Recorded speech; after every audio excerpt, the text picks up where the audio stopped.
சம்பவம் தொடர்பாக சிபிஐ விசாரணைக்கு தாவேக பொதுச் செயலாளர் ஆனந்த் ஆஜராகி இருக்கிறார். ஆதவர்ஜுனா, நிர்மல்குமார், மாவட்ட செயலாளர் மதியழகனும் ஆஜராகி விளக்கம் அளிக்கின்றனர்.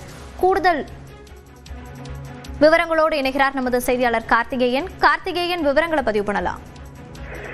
கரூர் துயர சம்பவம் தொடர்பாக சிபிஐ அதிகாரிகள் விசாரணை மேற்கொண்டு வரும் நிலையில் அந்த சிபிஐ அதிகாரிகளுக்கு தாவேகா பொதுச் செயலாளர் புசி ஆனந்த் மற்றும் தாவேகா நிர்வாகிகள் ஆதவ் அர்ஜுனா, நிர்மல்குமார் மற்றும் மாவட்ட செயலாளர் உட்பட 5 பேர் நேரில் விசாரணைக்கு ஆஜராகியுள்ளனர். கரூர் மாவட்டத்தில் கடந்த செப்டம்பர் மாதம் 27ஆம் தேதி தமிழக வெற்றிக் கழகத்தின் பொதுச் செயலாளர் தலைவர் விஜய் கலந்து கொண்ட பிரச்சார கூட்டத்தில் நெரிசல் ஏற்பட்டு 41 பேர் உயிரிழந்தனர். 100க்கும் மேற்பட்டோர் காயமடைந்து சிகிச்சை பெற்று விடுதனர்.